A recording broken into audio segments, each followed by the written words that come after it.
expansion joints. If you look at the floor, suppose you're staying in an independent house, or let's say warehouses, you find those joints which are the center. You notice this joints start very off. It's just not the ants which enter in, termites also enter into it. Then you have window vents from the outside. Then you have roof joints, bar traps in your bathroom, plumbing outlets, and cable tracks. All these are entry points.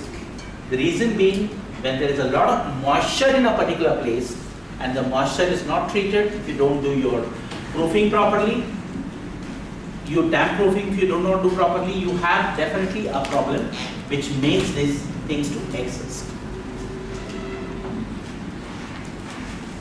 What are the signs of infestation? How do you find out there is a problem which comes in? So you have swarmers. You have, during the rainy season, you'll find a lot of irritating flying insects which enter into your house. They look like ants, but they have wings. And they enter into the place, they get into lighted areas. Those, when they, after, they hardly stay there for a long time, they pass away very soon. These are basically, we call them the reproductive alates. We call them alates. These are the ones after finishing with having mating together, having mated together, they start dropping their wings across. So these swarmers have a lot of, if you see a lot of swarmers and the wings which have been left over, you will definitely know that there is a termite infestation likely to take place, or probably coming from a neighborhood side. Presence of mud shelters on foundations and walls. If you find those mud tubes, see, basically these mud tubes are nothing but shelters for the termites. They are very actively travel from the ground through these mud tubes into a building. And the ones which start gnawing, I will be coming to that a little later. There is an active termite, the one which enters into the place. They are the workers who build these tubes, allow the entire gang to enter in and start making the damage. Stray things, as I have just now told you, paints will start creating a bubble on your wood. If you have painted a freshly painted place, you will find a lot of bubbles. Then of course you have hollows. If you start knocking, you will find that a small kind of teeny sound, if you really like acoustic signals, which allow these termites, mentioning that the termites have gnawed the wood from the inside out. These are some of the other signs of infestation. See, this is how they go through. These are the mud tubes which reach them. You can see the damage there. I can bring out an example, small example, which I have been reminded of. I would say this happened around 7 years ago when the Tatas reconstructed or rebuilt their costly suite in Taj West End Hotel. They have this suite where lots of rock musicians to top businessmen, even in fact when Ratan Tata visits, he stays there.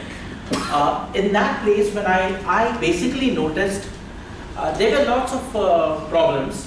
We had some time back some of the rock musicians who stayed there. In fact, during that time, I noticed there were lots of kinds of wood which was falling, a lot of mud falling into. It was a newly constructed or renovated place. They ignored the property for quite some time. They said, okay, it was an old building, just had to build it up like dressing up an old woman as a young bride. That's how they had dressed it up. In the end, we noticed there were lots of droppings coming in. When I noticed, there were tubes up on the top. It was a very huge building with a lot of big ceiling. Through the ceiling, we noticed that lots of termites had existed there for a long time and they remained there. It happened in a similar structure. This is something I'm going back to what is termites. Termites are one of the rare insects which are colonial in nature, which form and settle in colonies like us humans. A similar stance we can say ants also have the same habit, bees have the same habit. We have approximately 2,300 species existing in the world, and besides, as I told you, being detrimental or serious to wooden structures, or they're causing severe damage to wooden structures. They also help in the environment, by creating a nutrient base for the planet. The vegetation is grown because they have this ability to digest a particular part of wood called cellulose. Wood has two habits, cellulose and starch. These termites feed only on cellulose. Termites have existed for more than 250 million years. They are supposed to not develop any resistance of any type of pesticides, unlike other insect pests like cockroaches or ants or anything else. After you spray a particular pesticide on and on, it develops a resistance. This does not. And termite survival is basically, the queen is the major portion. You have queen, who is, we do not call them kings, but you have queens there. And queens are the reproductive body. They reproduce a lot of termites. The ones which, the male which actually mates with the queen passes off immediately after the mating. That's how you find this wings lying there on the surface when the rain happens. That's the time when the mating happens. Termite survival are basically the ones. Queen is a very lazy insect. It's a huge one. It remains in a particular place and is fed by drones, and they have two kinds of people. One are soldiers, which protect the entire colony from any kind of attack from the outside. Probably if anything comes by, they know what has to be done. And then you have workers, which I said, feed the queen. They go in the mud cubes, gnaw a lot of wood, gather cellulose and come and feed. That's how it happens. The workers and soldiers are generally blind. They only have chemical signals. This is the queen, and you can call it a king. This is a male kind. You can see these are the young ones of the termite. You have the workers, which really form the mud cube. They're the most active portion. Then you have the soldiers, which protect the colony. These alates are the reproductive members, which meet. In the world, we have, if I just go simply, I'm talking about two different kinds of termites.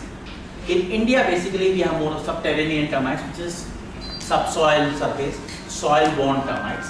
You have a second one called dry wood termites, which live on dry woods also. And this is more important for us subterranean termites, because they, after a damage is done, you will find a honeycomb-like structure, because it will be just like a honeycomb. When you look at a particular body, you'll find it just looks like a honeycomb. Then you have the dry wood termites. Lots of they basically, whatever wood they consume, they are very neat and very smooth, very clean. You have a third type of termites, which are basically larger in nature, but not seen in India, called Formosan termites. How do you exclude them? How do you allow the termites not to come in? Like I said, that it basically depends on the moisture content. Keep moisture out. Use downspouts and gutters to divert water away from the home foundation. Store mulch, plywood. This we do not have anything to do in the city circles. But generally in the villages you have this very close to the house, people store it. Ensure that the trees, whatever are, we have this fancy habit. When we construct apartments, we see that very close to the apartment we start keeping our pots. Very close. This will lead to a termite infestation to the inside. So you will have to keep these trees, pots, all that a little away from where you are.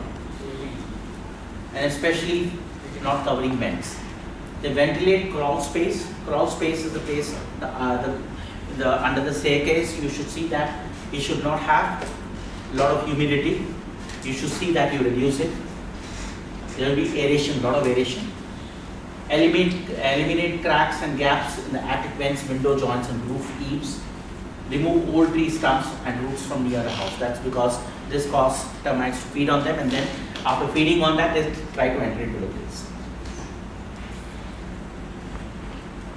Termite exclusion also means chemical treatments. I'm sure you people would have heard of the IS specification 6313 part 2 and 3. Part 2 is meant for pre-construction anti-termite treatment, and post-construction is part 3. You have to create proper chemical barriers. You have new techniques which have come in.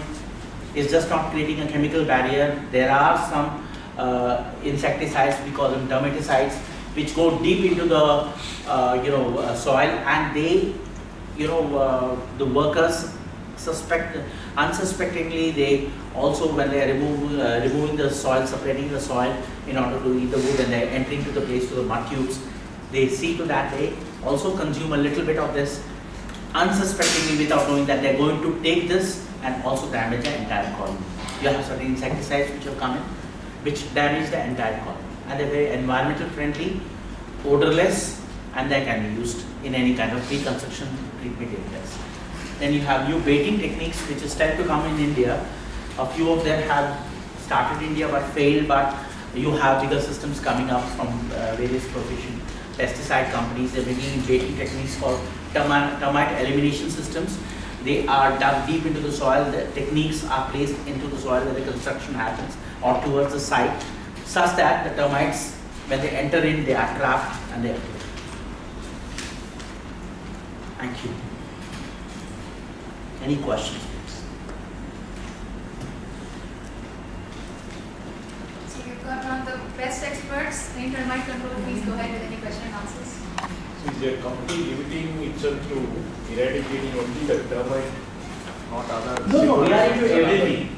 ISS high care, as I was telling you, ISS the facilities, the largest facility provided in the world. But the section of ISS we have called high care, is the pest control division. We are the second largest company in India, and we deal in all kinds of pest control. By any way, you are associated with the Godrej? Godrej High Care was sold. Godrej was sold to ISS High Care. Oh, okay. 2 years back, they sold the company. I also want to know with regard to these high rises and all, giving rise to a lot of pigeon nests, which are becoming nuisance. So what are the solutions for that? There are also techniques there. You have to mesh the place. That there are machine techniques there. People have brought about kind of gel techniques also which are paid. Which of course, if you have, it depends on the surface concern. There are certain tacky substances used to be kept on the sills of balconies, yes. so that they distract the birds away. But the rest, I would say, is meshing and netting. They are and spikes. Spikes haven't worked. We have replaced spikes in most of our facilities in total environment. Even in the spikes also, they form a nest and keep all these twigs and all that, and still, habitat. Spikes is the easiest part for them to make nest, form a nest. It depends on the kind of spike. I do not know what kind of spike has been used and whom you have utilized, but they are professional bird control, the manufacturers of these spikes.